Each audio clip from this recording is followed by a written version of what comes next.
சங்கீதங்களின் புஸ்தகம் அதனுடைய 115வது சங்கீதத்தை எடுங்க. சங்கீதங்களின் புஸ்தகம் அதனுடைய 115வது சங்கீதம் எடுத்துட்டீங்களா? ரைட்.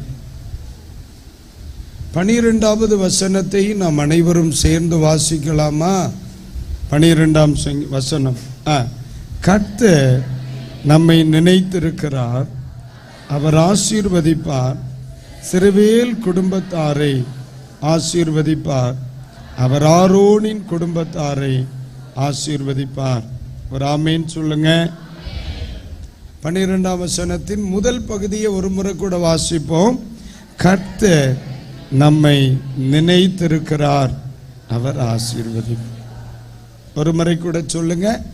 கர்த்தர் நம்மை நினைத்திருக்கிறார், அவர் ஆசீர்வதிப்பார். ஆமென். சரி, இப்ப எனக்கு சொல்லுவோமா? நமக்கு சொல்லுவோம். கர்த்தர் என்னை நினைத்திருக்கிறார், அவர் ஆசீர்வதிப்பார். ஆமென். பக்கத்தில் இருக்கிறவங்கள பார்த்து சொல்லுங்க. கர்த்தர் உங்களை நினைத்திருக்கிறார், அவர் ஆசீர்வதிப்பார். சொன்னீங்களா எல்லாருக்கும்? அப்போ சங்கீதங்களின் புஸ்தகம் 115ஆம் சங்கீதம் 12ஆம் வசனம் சொல்லுகிறது, கர்த்தர் நம்மை நினைத்திருக்கிறார், அவர் ஆசீர்வதிப்பார். Price the Lord. இன்றைய தேவ செய்தியின் தலைப்பு, ஆண்டவர் நம்மை நினைத்திருக்கிறார்.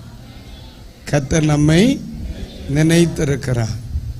நம்முடைய தெய்வம் நினைக்கிற தெய்வம், மறக்கிற தெய்வம் அல்ல. ஒரு நாள் ஒரு 3 சக்கர வாகனத்தில், அதாவது ஒரு ஆட்டோவில் பார்த்தேன், நினைக்க மறந்தாலும் மறக்க நினைக்காதே அப்படின்ட்டு. எனக்கு ரொம்ப பிடிச்சிச்சு அந்த வேர்டு. ஆனால் நம்முடைய ஆண்டவர் எப்படிப்பட்டவராம்? மறக்க நினைக்கிறவர் அல்ல. ஆமென்.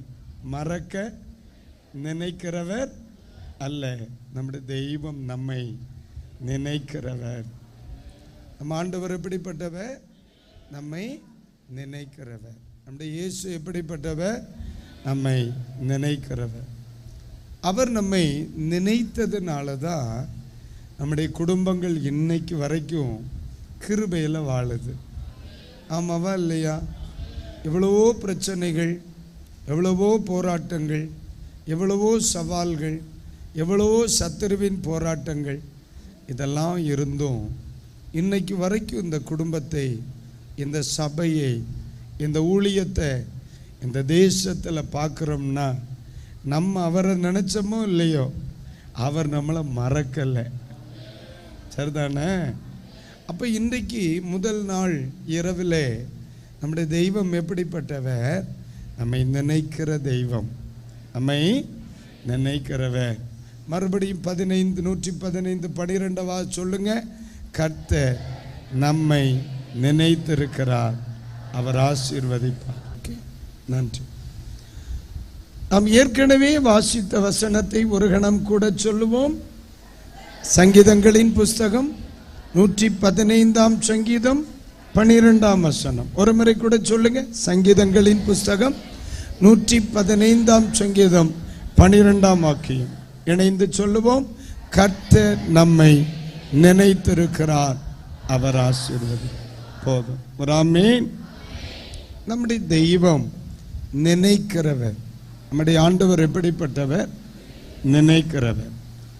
நினைத்தல் என்ற வார்த்தைக்கு மறுபதில் மறந்து போகுதல் இல்லையா? மறுபதில் என்ன? மறந்து போகுதல். நம்முடைய தெய்வம் மறக்கிறவரா? இல்லை, மறக்கிறவர் அல்ல. ஒரு வசனத்தை வாசிங்க. எபிரேய நிருபக்காரர் எழுதிய அழகான ஒரு வசனம். எபிரேய நிருபக்காரர் எழுதின ஆமீன் அழகான ஒரு வசனம். 6ஆம் அதிகாரம் 10ஆம் வாக்கியம். 6ஆம் அதிகாரம் 10ஆம் வாக்கியம். எல்லாரும் சேர்ந்து படிக்கலாம். ஏனென்றால் உங்கள் கிரியைகளையும் நீங்கள் பரிசுத்தவான்களுக்கு ஊழியம் செய்து வருகிறதினாலும் தமது நாமத்திற்காக காண்பித்த அன்புள்ள பிரயாசத்தை மறந்து விடுகிறதற்கு தேவன் அநீதி உள்ளவர் அல்லவே. ஒரு முறை கூட கடைசி பகுதியை சொல்லுங்க. பிரயாசத்தை மறந்து விடுகிறதற்கு தேவன் அநீதி உள்ளவர் அல்ல. நம்முடைய தெய்வம் யார் அல்ல? அநீதி உள்ளவர் அல்ல. நம்முடைய தெய்வத்தை குறித்து மனிதரை விட நம்முடைய தெய்வம் மகா சிறந்தவர். என்ன, மனிதர்கள் மறந்துடுவாங்க இல்ல, மனிதர் என்ன செய்திருவாங்க? மறந்துடுவாங்க. 1000 உதவி செய்யுங்க, நம்ம ஒரு பிழை செய்வோமே ஆனால் நம்ம செய்த 1000 உதவிகளை என்ன செய்திருவாங்க? மறந்துடுவாங்க. 10 வருஷங்கள் நன்மை செய்து ஒரே ஒரு வார்த்தையில் பிழை கண்டார்களே ஆனால் 10 வருஷம் செய்த நன்மைகள் மறக்கப்பட்டு போயிரும் இல்ல. ஆனால் ஆண்டவர் அப்படி அல்ல. நம்முடைய ஆண்டவர் அப்படிப்பட்டவர் அல்ல. அவர் மறந்து விடுகிற தெய்வம் அல்ல, அவர் நினைக்கிற தெய்வம். நம்முடைய ஆண்டவர் எப்படிப்பட்டவர்? நினைக்கிற தெய்வம். அல்லேலூயா. இந்த அருமையான திருச்சபை, இந்த திருச்சபையின் தேவ ஊழியர்கள், இந்த திருச்சபையில் ஆராதிக்கிற தேவனுடைய பிள்ளைகளுக்கு பரிசுத்த ஆவியானவர் தருகிற வார்த்தை, கர்த்தர் உங்களை என்ன செய்திருக்கிறார்? நினைத்திருக்கிறார். ஆமென். தெய்வம் ஒரு மனுஷனை நினைத்தால் அவனுடைய வாழ்க்கை மகிமையாய் மாறிவிடும். தெய்வம் ஒரு தனி நபரை நினைத்தால் அங்க வாழ்க்கை மிகப்பெரிய மேன்மையை காணும் என்பதில் எந்த சந்தேகமும் இல்லை. ஆகவே ஆண்டவர் என்னை நினைத்திருக்கிறார் என்று சொல்லுகிற ஒரு கூட்டம் இருந்தாலும் என்னை நினைத்து கொள்ள வேண்டும் என்கிற இன்னொரு கூட்டம் சபையில் இருக்கத்தான் செய்து. இதுவரைக்கும் நாம் கிருபையிலே நிற்கிறோம், இதுவரையிலும் விசுவாசத்தில் நிற்கிறோம், இதுவரையிலும் ஊழியத்தில் நிற்கிறோம். இதற்கு காரணம் தெய்வம் நம்ம என்ன செய்யல? மறக்கவில்லை, அவர் நினைத்திருக்கிறார் இல்லையா? தெய்வம் என்ன செய்திருக்கிறார்? இல்லை என்று சொன்னால் நம்முடைய வாழ்க்கையில் வந்த பிரச்சனைகள், நாம் சறுக்கலான இடத்தில் நின்ற நேரங்களில் எந்தோ நம்முடைய விசுவாசம் ஒன்றுமில்லாமல் பெய்யிருக்கும். ஆனால் ஆண்டவர் நம்மை மறக்காமல் இன்று வரையிலும் நினைத்தொருளி இன்றைக்கும் அவர் நினைக்கிறார் என்று சொன்னால் எதற்காக நினைக்கிறாராம்? ஆசீர்வதிக்கும்படி நினைக்கிறாராம். அப்படித்தானே அந்த வார்த்தை சொல்லுது. அவர் உங்களை நினைத்திருக்கிறார், அவர் உங்களை ஆசீர்வதிப்பார். அப்ப தெய்வம் ஒரு மனிதனை நினைத்தாலே போதும், அவனை கர்த்தர் என்ன செய்வார்? ஆசீர்வதிப்பார். ஆண்டவர் ஒரு குடும்பத்தை நினைத்தாலே போதும், அந்த குடும்பம் ஆசீர்வதிக்கப்படும். ஆண்டவர் ஒரு ஊழியத்தை நினைத்தாலே போதும், அந்த ஊழியம் ஆசீர்வதிக்கப்படும். அப்போ அநேக பரிசுத்தவான்கள் வாழ்க்கையில் ஆண்டவர் அவர்களை நினைத்திருக்கிறார். அதன் முதல் பகுதியை இன்றைக்கு ராத்திரியில் நாம் சிந்தித்து ஜெபித்து கடந்து சொல்லுவோம். கர்த்தர் உங்களுக்கு உதவி செய்வார். ஆமென். தெளிவா முதலாவது நாள் சொல்லுகிறேன், இந்த சபையில் ஆராதிக்கிற தேவ பிள்ளைகளை தெய்வம் மறக்கவில்லை, நினைத்திருக்கிறார். தெய்வம் அநேகர் மறந்து விட்டார்கள், பிரயாசங்களை அநேகர் மறந்து விட்டார்கள், நன்மையை அநேகர் மறந்து விட்டார்கள், உதவியை அநேகர் மறந்து விட்டார்கள். ஆனால் ஆண்டவர் உங்களை என்ன செய்யவில்லை? மறக்கவில்லை. அவர் உங்களை மறக்காதபடியினால் ஒரு எதிர்காலம் உண்டென்பதை நீங்கள் மறந்துவிட கூடாது. அல்லேலூயா. பரிசுத்த வேதாகமத்தில் நாம் வாசிக்கும் பொழுது அநேக பரிசுத்தவான்கள் தன்னை தெய்வம் நினைக்க வேண்டும் என்று வேண்டியிருக்கிறார்கள். அதுல ஒரு மனிதனை உங்களுக்கு சொல்லி ஜெபித்து நான் அனுப்ப விரும்புகிறேன். இந்த வசனத்தோடு நம்ம வாழ்க்கை ஒத்து போகுமா அப்படின்னு நீங்க பார்த்துக்கிடுங்க. ஆண்டவர் நமக்கு உதவி செய்யட்டும். சரியா? எல்லாரும் நெகேமியாவின் புஸ்தகத்தை எடுங்க. நெகேமியாவின் புஸ்தகத்தை எடுங்க. தேங்க்யூ. நெகேமியாவின் புஸ்தகம் யாராச்சும் எழுதுறீங்களா சபையில்? ஃபஸ்ட்டு நான் டைரியில் எழுதுறேன்னு சொல்கிறவங்க கை தூக்குங்க பார்க்கட்டும். ரொம்ப நன்றி. என்ன சின்ன பிள்ளைகள் வயசானவங்கெல்லாம் எழுதுறாங்க. நீங்கள் என்ன நாளைக்கு வரும்போது ஒரு பேப்பரை கொண்டு வந்துடுங்க, என்ன ஒரு நோட்டு புத்தகம் கொண்டு வந்துடுங்க, நம்ம வசனம் படிக்கலாம், கர்த்தர் நமக்கு உதவி செய்வார். ரைட். இப்போ எழுதுறவங்க முதலாவது எழுதுங்க. நெகேமியா 5:19, 13ஆம் அதிகாரம் 14-31 வசனங்கள். நெகேமியா 5ஆம் அதிகாரம் 19ஆம் வாக்கியம், 13ஆம் அதிகாரம் 14-31 வசனம். சரி, அவ்வளோதான். 5ஆம் அதிகாரம் 19ஆம் வசனத்தை நம்ம பார்ப்போம். படிக்கலாமா? எல்லாரும் எடுக்கிறீங்களா? உங்களுக்கு போர் அடிக்குதா? இதை ரொம்ப வேகமாக பேசணுமா? இல்லையே, பாஸுக்கு ஒரு வாரமாக கொஞ்சம் முடியல, கொஞ்சம் வேகமாக பேசினா எனக்கு இருமல் வர மாதிரி இருக்கும். அதனால் கொஞ்சம் அட்ஜஸ்ட் பண்ணிக்கிடுங்க. என்ன, நானும் சமாளிக்கிறேன், நான் இருமலை சமாளிக்கிறேன், நீங்கள் என்ன சமாளிச்சுக்கிடுங்க. Okay okay. 5ஆம் அதிகாரம் 19 எடுங்க, எல்லாரும் சேர்ந்து வாசிக்கலாம். என் தேவனே, நான் இந்த ஜனத்திற்காக செய்த எல்லாவற்றின் படியும் எனக்கு நன்மை உண்டாக என்னை நினைத்தருளும். அல்லேலூயா. கடைசி வேர்டை பாருங்க, எனக்கு நன்மை உண்டாக என்னை நினைத்தருளும். நெகேமியா ஆண்டவரை பார்த்து சொல்லுகிறார், ஐயா என்ன செய்துக்கிடுங்க, நினைச்சுக்குங்க. ஆண்டவரை பார்த்து அழகா சொல்றாரு பாருங்க, என்னையும் நினைச்சுக்குங்க. எதற்காக நினைக்கணுமா? எனக்கு நன்மை உண்டாக. சங்கீதங்கள்ல வாசித்தோம், நினைத்திருக்கிறார், அவர் என்ன செய்வார்? அப்ப ஆசீர்வாதம் உண்டாக தெய்வத்தால் நான் என்ன செய்யப்பட வேண்டும்? நினைக்கப்படணும். இங்க நெகேமியா சொல்லி கொடுக்கிறார், இல்லப்பா, என் குடும்பத்தில் நன்மை உண்டாகணும்னாலும் என் தேவனால் என் குடும்பம் நினைக்கப்படணும். அல்லேலூயா. நல்லா இருக்குல்ல இந்த வார்த்தை? நம்ம ஆண்டவருடைய சமூகத்தில் போய் ஜெபம் பண்ணுவோம், எனக்கு நன்மை வர பண்ணுங்க, என் குடும்பத்துக்கு நன்மை வர பண்ணுங்க, என் ஊழியத்தில் நன்மை வர பண்ணுங்கன்னு சொல்லுவோம், அடுத்தானே? ஆனால் அதை விட இது ரொம்ப சிம்பிளாக இருக்கு. என்ன நினச்சிக்கிடுங்க, நீங்கள் நினைத்தால் என் வாழ்க்கையில் என்ன வரும்? நன்மை. அப்போ இந்த இரவில் இந்த சத்த எல்லையில் இருக்கிறவர்களில் என் குடும்பத்திற்கு நன்மை வர வேண்டும் என்று விரும்புகிறவர்கள் மட்டும் ஒரு ஆமேன் சொல்லுங்க.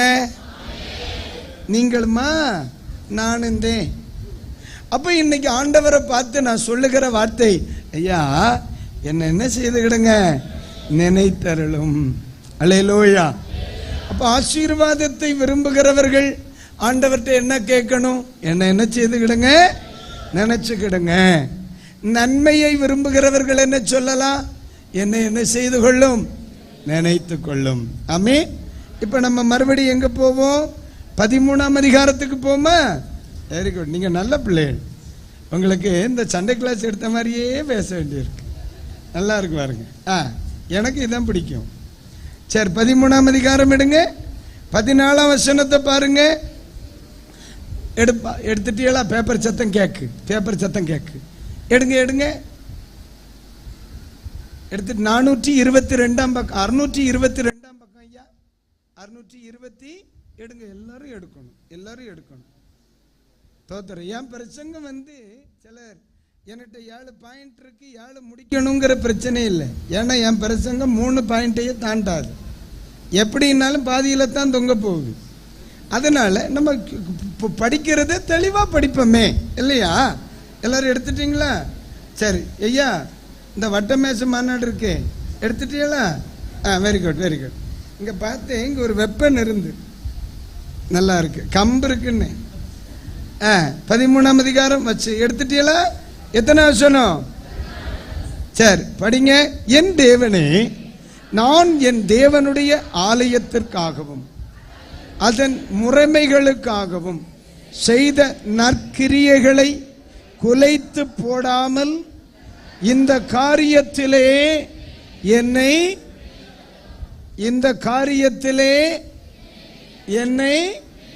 அப்ப நெகேமியா மறுபடி ஆண்டவர்ட்ட என்ன சொல்லுகிறார்? என்ன செய்துக்கிடுங்க, நினைத்தருளும். எதற்காக? நன்மை உண்டாகும்படி இல்லையா? சரி, 31 வசனத்தை பாருங்க. 31. குறிக்கப்பட்ட காலத்திலே செலுத்தப்பட வேண்டிய விறகு காணிக்கைகளையும் முதற் பலன்களையும் குறித்து திட்டம் பண்ணினேன். என் தேவனே, எனக்கு நன்மை உண்டாக என்னை நினைத்தருளும். அல்லேலூயா. இந்த மனிதனுடைய சரித்திரத்தை நாம் வேதாகமத்தில் படிக்கும் பொழுது உண்மையிலேயே இந்த காலத்தில் எல்லாரும் நெகேமியாவை போல இருந்து விட்டால் எவ்வளவு பெரிய ஆசீர்வாதம் அப்படின்னு தோணும். ஆனால் உண்மையிலேயே இந்த இடத்தில் நாம் கவனிக்கும் பொழுது யாரை போல நாம் பேசலாம்? நெகேமியா மாதிரி. தகப்பனை என்னை நினைத்தருளும். எதற்காக? நன்மை உண்டாகும். கர்த்தர் உங்களை என்ன செய்திருக்கிறார்? நினைத்தருளுக்கிறார். ஆனா நீங்க நல்லா கவனிங்களேன். ஆமென், ஸ்தோத்திரம். நீங்க சாதாரண சும்மா கேஷுவலா பேசுவோம். உங்க பக்கத்தில் இருக்கிறவங்களை பாருங்களேன். உங்க பக்கத்தில் இருக்கிறவங்க இவங்க உங்களுக்கு முன் அறிமுகமானவர்களா இல்லை இன்னைக்கு தான் புதுசா பாக்குறீங்களா? புதுசா தான் பாக்குறீங்களா? அறிமுகமானவர்கள் தான். இவங்களை பார்த்த உடனே இவங்க லைஃப்ல ஏதாவது பளிச்சுன்னு ஞாபகத்துக்கு வருதா? இப்ப சொல்லாதீங்க, பிரச்சனை வந்துடும். நான் சொல்லுது உங்களுக்கு புரியுதா? ஒரு ஆளை பார்த்த உடனே ஒரு காரியம் நமக்கு நினைவுக்கு வரும். எனக்கு மறக்கவே முடியாத ஒரு சம்பவம் உண்டு. வேதாகம கல்லூரி படித்து கொண்டிருக்கும் பொழுது என்னுடைய ஒரு சிநேகிதன், அவர் சாதாரணமான மாணவர் அல்ல, எக்ஸ்ட்ரா ஆர்டினரி ஸ்டூடெண்ட். அப்படின்னா யாரையும் என்ன செய்வார்? கேலி பண்றதுக்கு அவனை மாதிரி கிருவை நான் வேற யாரையும் பார்த்ததில்லை. அவ்வளோ கிண்டல் பண்ணுவான். அவங்கிட்ட வச்சு ஒரு வார்த்தை தப்பா சொல்லிட்டோன்னு வைங்க, ஐயோ தோத்திரம் சுவாலி முடிச்சிருவான் நம்மளை. அப்படிப்பட்ட ஒரு கிருபை பொருந்தின ஒரு பாத்திரம். அப்படி யாராவது உங்களுக்கு ஞாபகத்துக்கு வருதா? மனசுல கொண்டு வாருங்க, வெளியே சொல்ல வேணாம், வீணா பிரச்சனையாயிரும். அப்போ ஒரு நாள் எங்க காலேஜில் ஒரு பில்டிங் மூன்றாவது மாடி. அதில் மேலே உட்காந்து நான் அதிகாலை ஒரு காலையில் ஒரு 6 மணி இருக்கும், நான் தனியாக ஜோம் பண்ணிட்டு இருக்கிறேன். திடீர்னு பார்த்தீங்கன்னா இந்த சைக்கிள் கீழே விடுகிற ஒரு சத்தம் கேக்கு. இவன் ஆளு பயங்கர போலீஸ். இவன் என்ன பண்றான்? காலையில பால் வாங்குறதுக்கு போகிறதுக்கு சைக்கிளை எடுத்துட்டு இந்த காலை பின்னிட்டு போட்டான் பாருங்க, லுங்கி தட்டி விட்டு. இவன் ஒரு தென்னை மரத்து மூட்டில் இந்த தவளை கிடந்த மாதிரி கிடந்தான் பாருங்க. எனக்கு இவனை மேல இருந்து பார்த்த இந்த ஷிப்ட் கார் கிடந்த மாதிரியே. இன்னைக்கு ஒரு பெரிய ஒரு கணத்துக்குரிய ஒரு சபையின் போதகர், ஒரு கணத்துக்குரிய சபை. ஆமீன். நூற்றுக்கணக்கான மக்களை ஆண்டவர் அவருக்கு கொடுத்திருக்கிறார். ஆனா இன்னைக்கும் அவரை மேடையில பார்த்தா எனக்கு எது ஞாபகம் வரும்? இந்த தவளை மாதிரி கடந்தான் தெரியுமா? அதைத்தான் எனக்கு ஞாபகம். அதுக்கு பிறகு அவர் எவ்வளவோ பிரசங்கம் பண்ணிட்டார். ஆலயத்தை கட்டினார், அழகான தோத்திர ஆலயம், ரொம்ப சிறந்த ஊழியத்தை செய்கிறார். ஆனா அவனை நினைச்சேன்னா அன்னைக்கு நான் பார்த்த பார்வை இன்னைக்கு வரைக்கும் மறக்கலை. இப்ப பக்கத்தில் இருக்கிறவங்களை பார்த்து நினைவு வருதா இல்லையா? இதுதான். நீங்க நல்லா கவனிங்க. ஒரு மனிதனை நாம் நினைக்கணும்னா நினைக்கிற மாதிரி ஏதாவது என்ன செய்திருக்கணும்? அல்லேலூயா. நன்மை உண்டாக நினைக்கப்படுதலும் உண்டு, தீமை உண்டாக நினைக்கப்படுதலும் உண்டு. நன்மை உண்டாக நினைக்கப்படணும்னா நம்ம தீமை செய்யணுமா நன்மை செய்யணுமா? அல்லேலூயா. அப்ப நீங்க நல்லா கவனிங்க. என்னை நினைத்தருளும் என்று ஒரு மனிதன் ஆண்டவரிடத்தில் சொல்ல வேண்டுமானால் அந்த நினைத்தப்படுதலின் மூலமாய் நன்மையை எதிர்பார்க்க வேண்டுமானால் நன்மை வரத்தக்க காரியங்களை நான் செய்கிறவனாக இருந்திருக்க வேண்டும். சரிதான அந்த வார்த்தை? அல்லேலூயா. இந்த 13ஆம் அதிகாரத்தில் அவர் சொல்லுவார். 14ஆம் வசனம் வாசிங்க. நான் என் தேவனுடைய ஆலயத்திற்காகவும் அதன் முறைமைகளுக்காகவும் செய்த, அந்த வார்த்தை எல்லாரும் சொல்லுங்க, நற்கிரியை இருக்கா இல்லையா? அப்ப நன்மை வரணும்னா கிரியை எப்படி இருக்கணும்? Price the Lord. செய்யறதெல்லாம் அநியாயம். ஆலயத்தில் வந்து என்ன நினைச்சுக்கிடுங்கன்னா ஒரே அடி அந்தால பொடதி இல்லை. சரிதானா? அப்போ இந்த மனிதனை ஆண்டவர் நினைச்சார்ல, நினைச்சார் தானே? நெகேமியாவை ஆண்டவர் நினைச்சாரா இல்லையா? எப்படி நினைச்சார்? பைபிள் அழகா சொல்லுது, அவரை கொண்டு செய்ய வேண்டியதை அவரை கொண்டே அற்புதமாய் செய்து நிறைவேற்றினார். நீங்க நல்லா கவனிங்க. அந்த மனிதனை எதற்காக ஊழியத்திற்கு அழைத்தாரோ, அந்த மனிதனை எதற்காக தேசத்திலிருந்து புறப்பட பண்ணினாரோ, அந்த மனிதனை எதற்காக தம்முடைய அன்பின் திட்டத்தில் இணைத்தாரோ, அது ஆண்டவர் அப்படியே செய்து நிறைவேற்றினார். அப்படியானால் உங்களை என்னையும் இந்த தேசத்தில் ஆண்டவர் ரட்சித்திருப்பார் என்றால் ஒரு நோக்கம் இல்லாமல், ஆமாவா இல்லையா?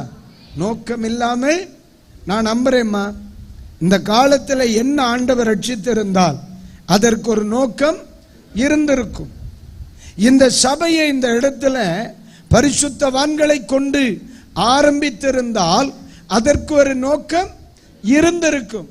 ஒரு காலத்தில் இயேசுவை அறியாம வாழ்ந்த நம்மை இந்த வேத புத்தகத்தை கையில் எடுத்து ஆவியோடும் உண்மையோடும் தெய்வத்தை ஆராதிக்கும்படி இந்த ஆலயத்திற்குள் ஆண்டவர் கொண்டு வந்திருப்பார். ஆனால் அதற்கு ஒரு நோக்கம் உண்டா இல்லையா? ஆமென்.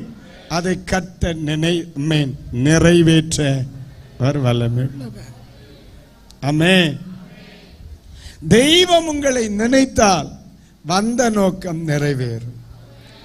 ஆண்டவர் நம்மை நினைத்தால் ரட்சிக்கப்பட்ட நோக்கம் நிறைவேறும். ஆண்டவர் நம்மை நினைத்தால் அபிஷேகம் பண்ணப்பட்ட நோக்கம் நிறைவேறும். ஆண்டவர் ஒரு மனுஷனை நினைத்தால் இந்த கையில் வேதத்தை தந்த நோக்கம் நிறைவேறும். அல்லேலூயா. ஆமென். அல்லேலூயா. இப்ப பக்கத்தில் இருக்கிறோம், கையை பிடிச்சு சொல்லுங்க, உங்களை குறித்த தேவ நோக்கம் நிச்சயம் நிறைவேறும். அல்லேலூயா. பலவிதமான நோக்கங்கள் இருக்கு. ஒன்று, என்னை குறித்து நான் வைத்திருக்கிற நோக்கம். 2, என்னை குறித்து என்னை சார்ந்தவர்கள் வைத்திருக்கிற நோக்கம். 3, என்னை குறித்து அழைத்த தெய்வம் வைத்திருக்கிற நோக்கம். 4, என்னை குறித்து என் நலன் விரும்பாத சாத்தான் வைத்திருக்கிற நோக்கம். ஆமாவா இல்லையா? இந்த நோக்கம் இருக்குதா இல்லையா? பிள்ளை சொல்லும், நான் இங்கிலீஷ் லிட்ரேச்சர் தான் போவேங்க, அத பிள்ளையினுடைய நோக்கம். அப்பா சொல்வார், நோ இன்ஜினியரிங் தான் போகணும், அது அவருடைய நோக்கம். இப்ப ரெண்டும் போல இப்ப வேற ஒண்ணுக்கு போயிட்டா, நர்சிங் போயிட்டா, இது தேவ நோக்கமா இருக்கலாம். அல்லேலூயா. உன்னை ஒரு நாளும் படிக்க விட மாட்டேன், இது யாருக்கு நோக்கம்? இப்படி பலவிதமான நோக்கத்தின் நடுவில் உங்களில் தேவனுடைய நோக்கம் நிறைவேறுவதாக என்று வாழ்த்துகிறேன். சந்தோஷம் தானா? அல்லேலூயா. அப்ப இன்னைக்கு விசுவாசம் உள்ளவர்கள் சொல்லுங்க, என்னை குறித்த தேவ நோக்கம் நிச்சயம் நிறைவேறும். சொல்லுங்க அந்த வார்த்தையை, என்னை குறித்த தேவ நோக்கம் நிச்சயம் நிறைவேறும். Praise the lord. அல்லேலூயா. இந்த சபையை குறித்த ஒரு தேவ நோக்கம், இந்த சபையில்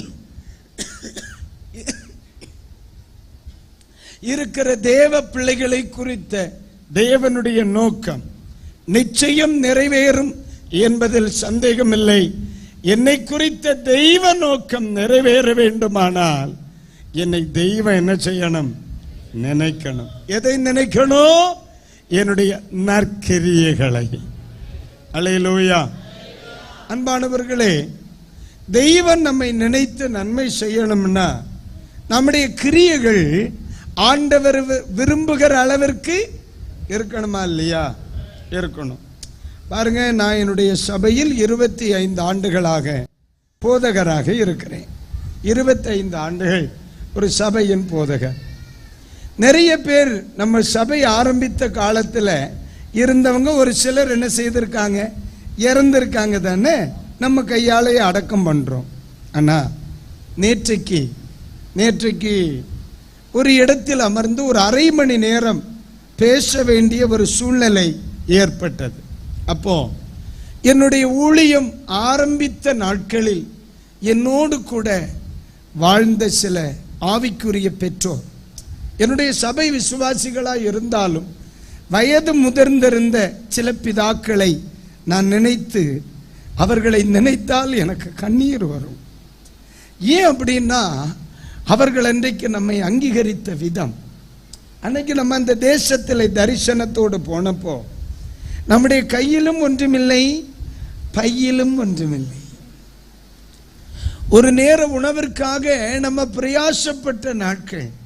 ஆனால் அன்னைக்கு அவர்கள் தினக்கூலிகள், தினந்தோறும் வேலை செய்து பிழைப்பு நடத்துறவங்க. ஆனாலும் ஒரு தேவதூதனை போல நம்மை ஏற்றுக்கொண்டு அவர்களுடைய உழைப்பிலிருந்து, ஏற்கனவே அந்த வீட்டில் ஒரு 6-7 பாத்திரங்கள் விளம்பணும், அதுக்கு கூட நம்மையும் நினைச்சு நமக்கும் சோறு போட்டு நம்மை இந்த அளவிற்கு அன்னைக்கு இருந்த நம்முடைய விசுவாசிகளை நினைக்கும்போ கண்ணில் கண்ணீர் வந்துடும் இல்லையா? ஆமென். இன்னைக்கு அவங்க இல்லாம போயிட்டாங்களே. நான் அடிக்கடி ஆண்டவர்கிட்ட நினைப்பேன், அன்னைக்கு ஒரு வருஷத்துக்கு ஒரு முறை அவர்களுக்கு ஒரு விருந்து என்னால் வைக்க முடியல. இன்னைக்கு நினைச்சா வாரத்துக்கு ஒரு முறை வைக்க முடியும். இன்னைக்கு நல்லா இருக்கும், நல்ல ஆகாரம் சாப்பிடுதோம். ஆனால் அன்னைக்கு நம்முடைய விசுவாசிகள், நம்முடைய பிதாக்களுக்கு நம்மால் வயிறு நிறைய ஒரு சாப்பாடு கொடுக்க முடியாமல் போச்சு. இந்த சந்தோஷத்தை பார்ப்பதற்கு அவர்கள் இல்லாமல் போனார்களே. என்னோடு உபவாசித்த, என்னோடு ஜெபித்த அநேகரை இந்த உலகத்தில் நான் என்ன செய்கிறேன், இழந்திருக்கிறேனே. உங்களுக்கு அனுபவம் இருக்கா பாஸ்டர் ஐயா? இருக்குதானே? அப்ப ஏன் இதை சொல்லுகிறேன்? சிலரை நினைக்கும் பொழுது வேதனை வருதா இல்லையா? சிலரை நினைக்கும் பொழுது பார்க்கணும்னு தோணுதா இல்லையா? சிலரை நினைக்கும் பொழுது அவர்கள் இருந்தால் நலமாய் இருக்கும்னு தோணுதா இல்லையா? ஐயா, நம்ம கூட ஓடினவர்கள், நம்ம கூட பிரயாசப்பட்டவர்கள், மழை வெயில் என்று பாராமல் நடந்தவர்கள், காமை தலையிலே விறகு கட்டை சுமந்து கொண்டும் ஆண்டவரை சேவிக்க தவறாதவர்கள் நினைக்க தோணுதா இல்லையா? அப்ப நமக்கே சிலதை மறக்க முடியலையே, ஆண்டவர் எப்படி மறப்பார்? ஆமென். நம்மாலேயே சிலதை மறக்க முடியலையே, நம்மாலேயே சிலரை மறக்க முடியலையே, நம்மாலேயே சிலரை நினைக்கும் பொழுது கண்ணில் கண்ணீர் வராம இல்லையே. அப்ப எப்படி ஆண்டவர் நம்மை மறப்பார்? நம்முடைய பிதாக்களை மறப்பார், நம்முடைய பிரயாசங்களை மறப்பார். நம்முடைய தெய்வம் மறக்கிறவர் அல்ல, அவர் நினைக்கிறவர். எத்தனை பேருக்கு ஸ்தோத்திரம் சொல்ல முடியும்? அல்லேலூயா, அல்லேலூயா. மறுபடியும் பக்கத்தில் சொல்லுங்க, தெய்வம் உங்களை நினைத்திருக்கிறார். ஆண்டவர் உங்களை ஆமென் சொல்லுங்க. அல்லேலூயா, ஆமென். கர்த்தருக்கு ஸ்தோத்திரம். நேற்றைக்கு மாலை பொழுதுல, காலை பொழுதுல வீடு பிரதிஷ்டை ஒன்றை முடித்து விட்டு கொஞ்ச நேரம் அந்த இடத்துல நின்று பேசி கொண்டிருக்கும் பொழுது, என்னுடைய ஆரம்ப கால ஊழியத்திற்கு எனக்கு உதவியாய் இருந்த ஒரு தகப்பனார் ஓடு நான் கொஞ்ச நேரம் பேசி கொண்டிருந்தேன். அப்ப நான் நினைச்சேன், அன்றைக்கு இருந்த என்னுடைய ஊழியத்தில் உதவியாய் இருந்த ஒரு சிலர் மட்டும்தான் இனி இருக்காங்க. ஆனா அவர்களில் அவரும் ஒருவர். நான் ஆண்டவர் கொஞ்ச நேரம் அவர்கிட்ட பேசிட்டு திரும்பும் பொழுது நான் ஆண்டவரை பார்த்து சொன்னேன், ஆண்டவரே, தீர்க்க ஆயுஷை கத்தர் என்ன செய்யணும், கொடுக்கணும். தீர்க்க ஆயுஷை கத்த. இப்போ ஒரு சாதாரணமான மனிதன், நான் மண் தானே, நான் மனுஷன் தானே. அப்ப நானே இதை மறக்கவில்லை என்றால் நம்முடைய ஆண்டவரால் மறக்கவே முடியாது. நம்முடைய தெய்வத்தால் முடியாத காரியம் உண்டா? ஆமாவா இல்லையா? இல்லை என்றியலா? நான் சொல்லுவேன், ஆண்டவராலும் செய்ய முடியாத கூடாத காரியம் இருக்கும்பே. பாருங்க, பேக்கன்னு முழிக்காது. ஆண்டவரால முடியாத கூடாத காரியம் இல்லைன்னு பைபிள் சொல்லுது. ஆனா நான் சொல்லுவேன், ஆண்டவரால இதை செய்ய முடியாது அப்படின்பேன். நான் ஆண்டவரால என்ன மறக்க முடியாது. முடியுமாண்ணே? ஊழியம் செய்த உங்களை மறக்க அவரால முடியுமா? பிரயாசப்பட்ட உங்களை மறக்க அவரால முடியுமா? என்ன முடியும்னு சொல்றீங்க? அவரால் முடியாத காரியம் உண்டுனே. இந்த தேசத்தின் ரட்சிப்பிற்காக கண்ணீர் வடித்தவர்களை என் அப்பாவால மறக்கவே முடியாது. ஊழியங்களில் பிரயாசப்பட்டவர்களுக்கு தன் உழைப்பிலிருந்து கொஞ்சம் எடுத்து கொண்டு வந்து ஊழியக்காரர்களின் பசியாற்றினார்களே அந்த ஏழை குடும்பங்கள், அவங்களை மறக்க ஒரு நாளும் தெய்வத்தால முடியாது. தேவ மனுஷனாகிய நெகேமியாவின் நற்கிரியைகளை நம்ம ஒன்று கவனிக்கணும். நற்கிரியைகளை கவனிக்கணும். சில நேரங்களில் வாலிப பிள்ளைகளை பார்த்து தேவ ஊழியர்கள் சொல்லுவாங்க நற்கிரியைகளை செய்ய. அம்மா அப்பா சொல்லுவாங்க நற்கிரியைகளை செய்ய. வயது முதிர்ந்தவர்கள் சொல்லுவாங்க நற்கிரியைகளை செய்ய. ஏனென்றால் துர்க்கிரியைகளுக்கு வருத்தம் உண்டாகும், நற்கிரியைகளுக்கு நன்மை உண்டாகும். பைபிள் சொல்லுது, அவன் அவனுடைய கிரியைகளுக்கு தக்க பலன் என்னோடு கூட. அப்ப பைபிள் சொல்லுது கிரியைகளுக்கு தக்க பலன் உண்டு. கிரியைகளுக்கு தக்க பலன் உண்டு. ஏன்னா ஏதேன் தோட்டத்தில் ஆண்டவர் மூத்த மகனை பார்த்து பேசுகிறார். ஆதாமனுடைய மூத்த மகனை பார்த்து பேசுகிறார். நீ அங்கீகரிக்கப்படவில்லை என்று ஏன் வருத்தப்படுகிறாய்? நீ நன்மை செய்தால் உனக்கு. அப்ப இந்த வார்த்தை என்ன சொல்லுது? நன்மை செய்தால் மேன்மை, கிரியைக்கு தக்க பலன் உண்டு. மறுபடியும் சொல்லுகிறேன், கர்த்தர் உங்களை நினைத்திருக்கிறார், அவர் ஆசீர்வதிப்பார். அல்லேலூயா. இப்ப நீங்க ஆண்டவர்ட்ட ஒருவேளை இந்த வார்த்தையை சொன்னால் இப்படி சொல்லலாம், எனக்கு நன்மை உண்டாக என்னை நினைத்தருளும். எல்லாரும் இந்த வார்த்தையை ஆண்டவரை பார்த்து சொல்லுங்க, வலதுகரம் உயர்த்தி. ஆண்டவரே, எனக்கு நன்மை உண்டாக என்னை நினைத்தருளும். அல்லேலூயா, அல்லேலூயா. சரி, ரொம்ப சந்தோஷம். இவருடைய நற்கிரியைகள் நம்பர் 1. நற்கிரியைகள் எவைகள் மறக்கப்படாது, எவைகள் நினைக்கப்படும். 1ஆம் அதிகாரத்தை திருப்புங்க. எங்க? நெகேமியா 1ஆம் அதிகாரம். எல்லாரும் எடுங்க. 1ஆம் அதிகாரம்.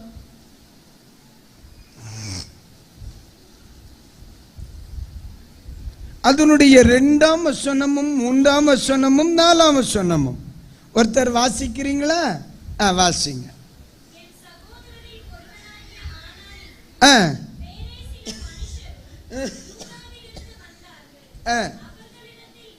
அவர்களிடத்தில் நான்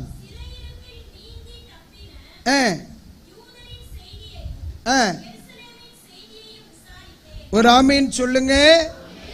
1 விசாரித்தேன். ஒரு முறை கூட சொல்லுங்க, விசாரித்தேன். அடுத்த வசனம் வாசிமா. அதற்கு அவர்கள்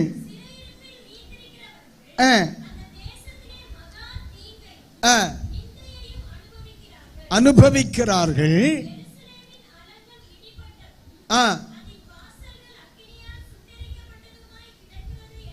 சரி, 4ஆம் வசனத்தை எல்லாரும் சேர்ந்து வாசிங்க. இந்த வார்த்தைகளை கேட்டபோது நான் உட்கார்ந்து அழுது துக்கித்து உபவாசித்து மன்றாடி தேவனை நோக்கி. அல்லேலூயா. நீங்க நல்லா கவனிங்க.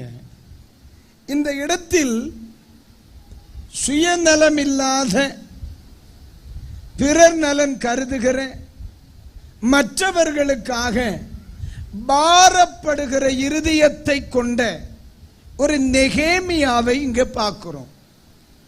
பாபிலோன் தேசத்துல ராஜாவின் அரண்மனையில் பானபாத்திரக்காரனாக இருக்கிறார் இவர். தெரியும் தானே பானபாத்திரக்காரர்? ராஜா சாப்பிடுவதற்கு முன்னே அதை பரிசோதித்து கொடுக்க வேண்டும். அப்படியானால் இவர் அதிகபட்சமா இவர் சாப்பிட்ட மிச்சத்தை தான் யார் சாப்பிடணும்? ஆமாவா இல்லையா? பாருங்க, நம்ம வீட்டில் கூட சகோதரிமார், நம்ம என்னத்தான் குடும்ப தலைவராக இருந்தாலும் அவங்க சாப்பிட்ட மிச்சத்தை தானே சாப்பிடுதோம். ஐயா ரசம் வைக்கிறா, தோத்தர தண்ணி ஊற்றின உடனே ஒரு 1/2 லிட்டர், உப்பு போட்ட உடனே மறுபடி 1/2 லிட்டர், 3 லிட்டர் ரசம் வச்சா 1/2 லிட்டர் தானே மிஞ்சுது. உப்பு பார்த்து மீதி எல்லாம் குடிக்கிறாள் நீ. நான் ஏதாவது கேட்டிருக்கேனா? இல்லையே. வாழ்க வளமுடன். காலையில் 10 மணிக்கு முன்னாலே எல்லா சமையலும் முடியுதா இல்லையா? இவங்க 11 மணிக்கு நம்மள்கிட்ட காமெடி பண்ணுவாங்க. பார்த்துக்க, நான் ஒரு வாரத்தை ஒரு வாய் கூட சாப்பிடாம நிற்கிறேன்றான். என்னது? சாப்பிடவே இல்லை. புருஷன் சாப்பிட்டார், அம்மா சாப்பிட்டாங்க, அக்கா சாப்பிட்டாங்க, பிள்ளைகள் சாப்பிட்டாங்க. நான் சாப்பிடவே அநியாயம்.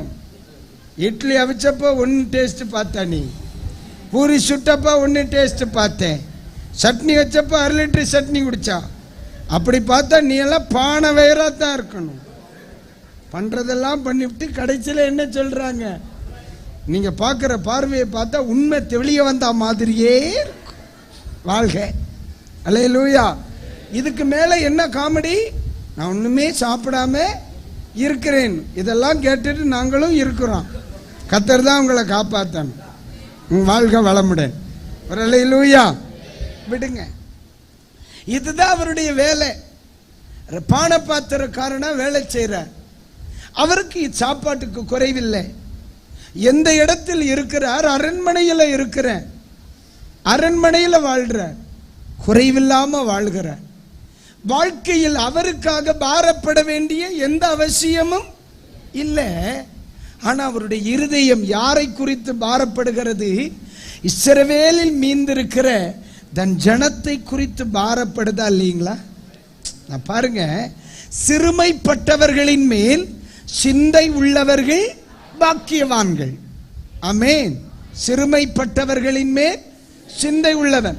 பாருங்க, இந்த இடத்தில் இருக்கிற நெகேமியா அவர்களை நினைக்க வேண்டிய அவசியம் இல்லை, விசாரிக்க வேண்டிய அவசியம் இல்லை, அவர்களுக்காக பரிதபிக்க வேண்டிய அவசியம் இல்லை, உபவாசிக்க வேண்டிய அவசியம் இல்லை, துக்கித்துக் கொண்டிருக்க வேண்டிய அவசியம் இல்லை.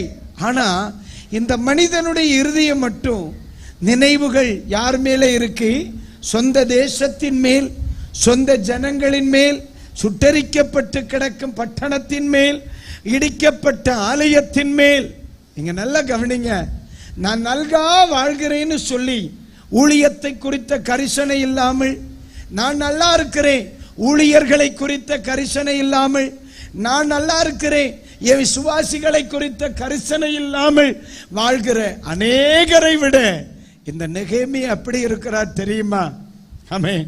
நான் நினைக்கிறேன், நெகேமியா வீட்டில் சாப்பிட்றதுக்கு டைனிங் டேபிளில் இருக்கும்போ அவர் ஒரு கணம் நினைச்சிருப்பார், என் தேசத்தில் மீதியாய் இருக்கிற என் பிள்ளைகளுக்கு ஆகாரம் இருக்கிறதோ இல்லையோ.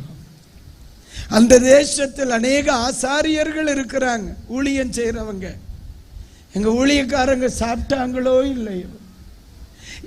என் பிளேட்ல, என் கண்ணுக்கு முன்னால பிளேட் நிறைய பல வகையான உணவுகள் இருந்தாலும் இந்த உணவில் என் இருதயம் சந்தோஷப்படுகிறதை விட என் இருதயம் தூரத்தில் இருக்கிற தேவ ஜனங்களுக்காக என்ன செய்கிறது? பாரப்படுகிறது. அல்லேலூயா. தனக்கு இருக்கிற சந்தோஷத்திலே நன்மையில சந்தோஷப்படல, இருக்கிற நன்மையில் சந்தோஷப்படுவதை விட இல்லாதவர்களின் குறைவுக்காக பாரப்படுகிறவனை தெய்வம் ஒரு நாள் மறக்க மாட்டான். அல்லேலூயா. உங்க ஊர்ல பார்த்திருக்கீங்களா? சிலர் பக்கத்தில் யாரையும் குறித்து கவலைப்பட மாட்டான், யாரை குறித்து கவலைப்பட மாட்டான். குடும்பத்தை குறித்து கவலைப்பட மாட்டாங்க, பிள்ளைகளை குறித்து கவலைப்பட மாட்டாங்க, ஊழியத்தை குறித்து கவலைப்பட மாட்டாங்க. இந்த மீட்டிங் நடக்குதே, எவ்வளோ தேவைகள் இருக்கிறது, சபை போதகர் இந்த தேவைக்கா என்ன செய்கிறார், இதை குறிச்சே கவலைப்பட மாட்டாங்க. ஆனா சிலர் அப்படி அல்ல.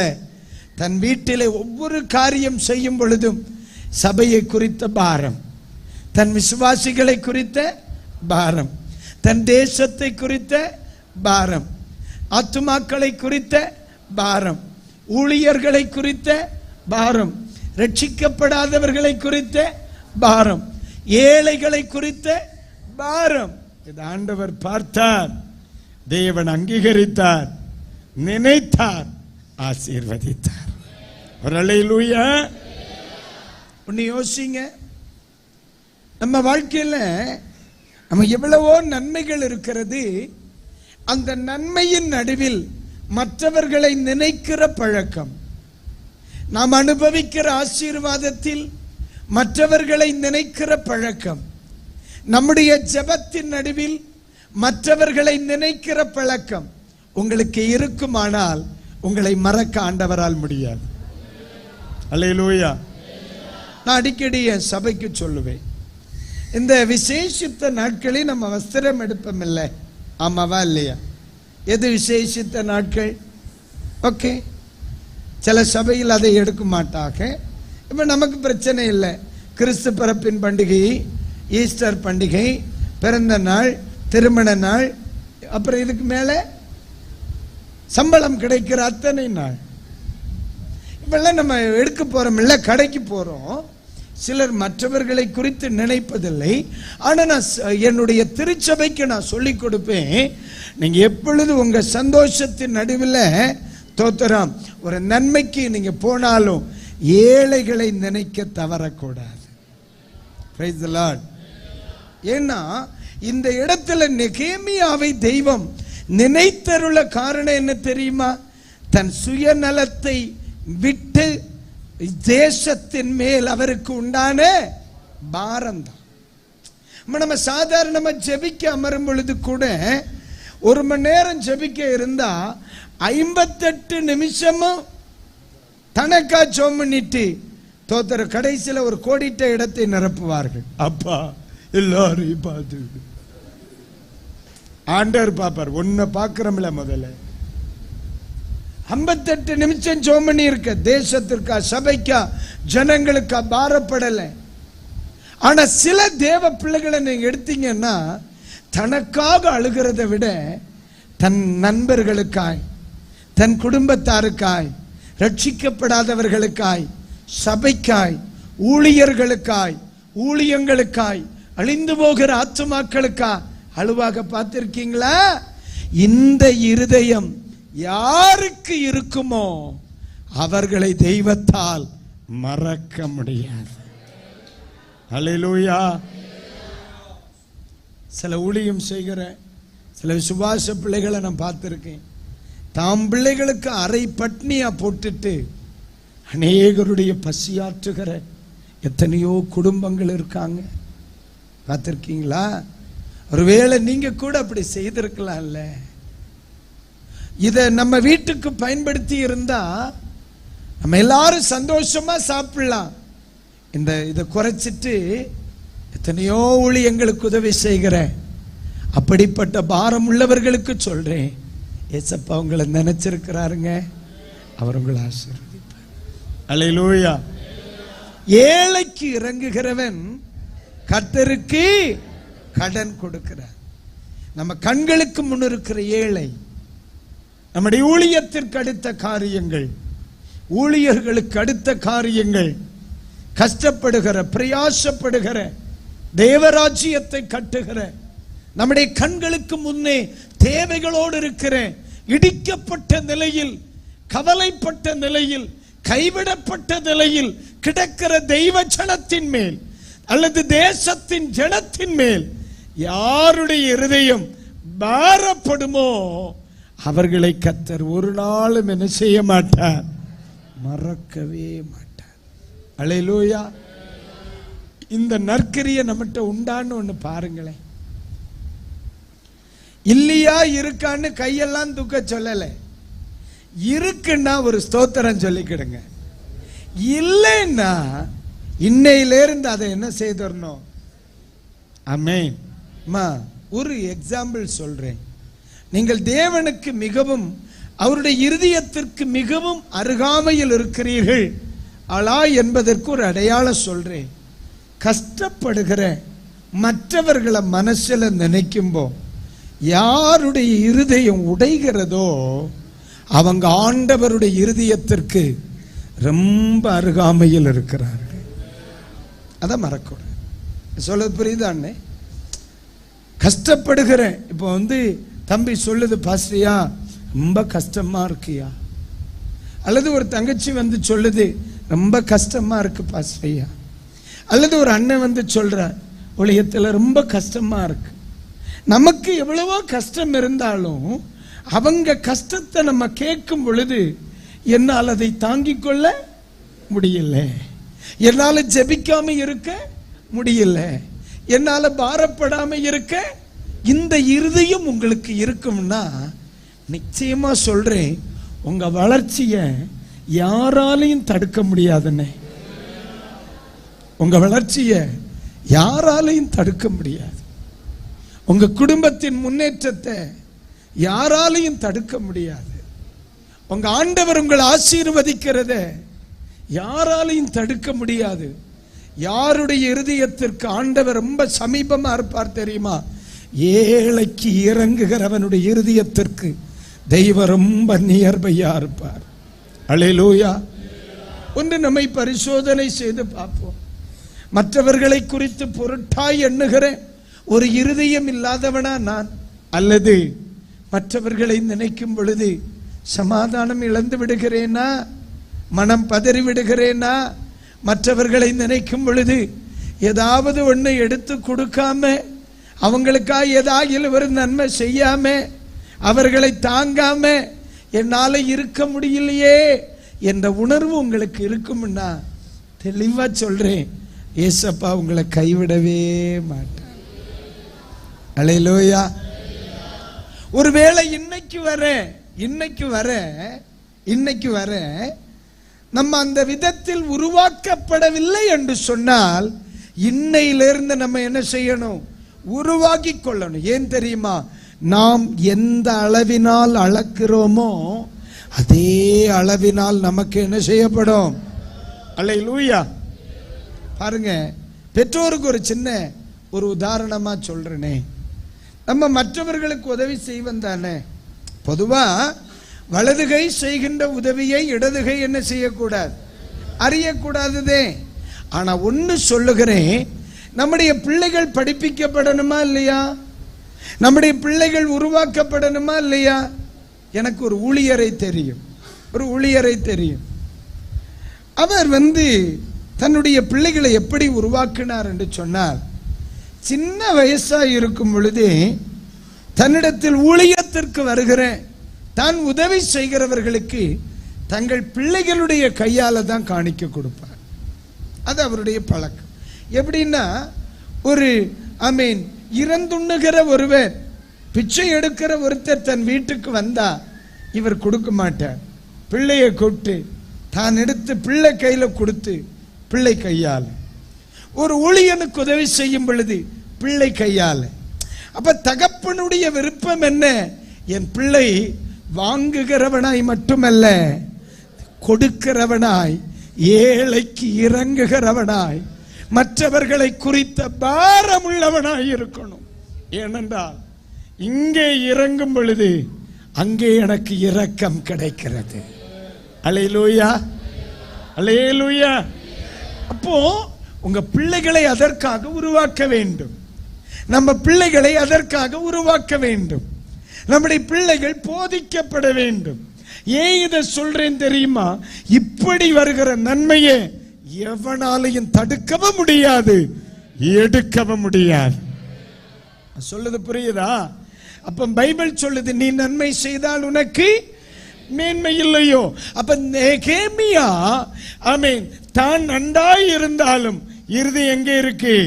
பாதிக்கப்பட்ட, இடிபாடுகளுக்குள் கிடக்கிற, வேதனையில் வாழ்கிற மற்றவர்களை குறித்த பாரம் உண்டானதினால் பைபிள் சொல்லுது, கர்த்தர் நெகேமியாவை நினைத்தார், தெய்வம் ஆசீர்வதித்தார்.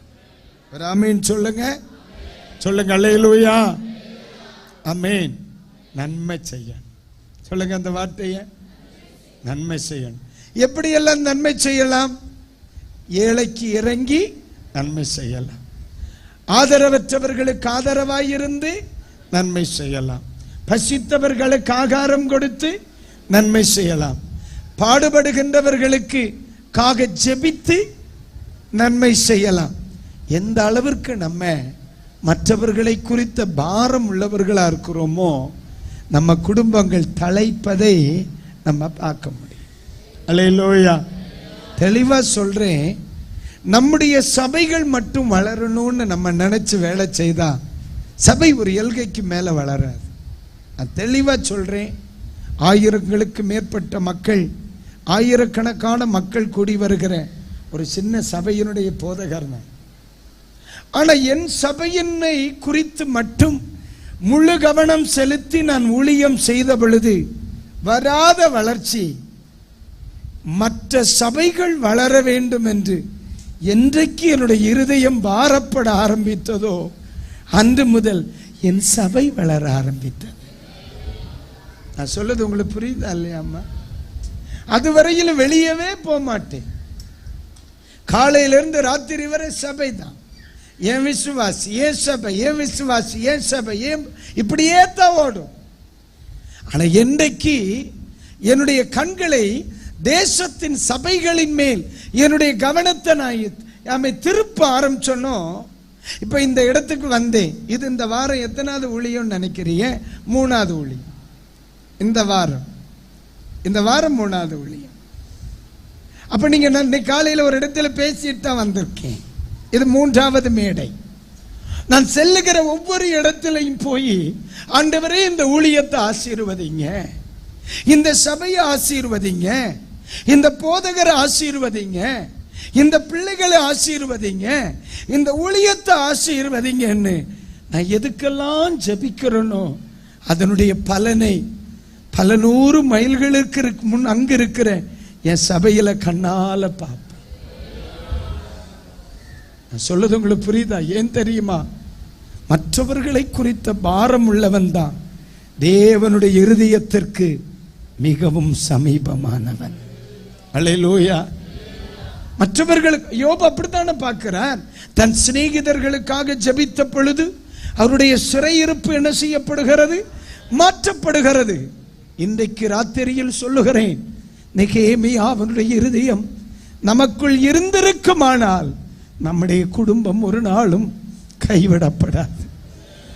ஒருவேளை இதுவரையிலும் சுயநலம் கொண்ட ஒரு வாழ்க்கை, இதுவரையிலும் எனக்காக மட்டும், என் குடும்பத்திற்காக மட்டும், நம்முடைய திருச்சபைக்காக மட்டும் என்கிற ஒரு கவனத்தில் நாம் வாழ்ந்திருப்போமே ஆனால் நம்முடைய கண்களை ஏறெடுத்து பார்க்கிற ஒரு வேளை வந்துவிட்டது. கர்த்தர் உங்களை ஆசீர்வதிக்க நினைக்கிறார். கைகளை உயர்த்தி ஒரு ஆமென் சொல்லுங்க. கரங்களை அசைத்து ஒரு ஆமென் சொல்லுங்க. ஹல்லேலூயா, ஹல்லேலூயா.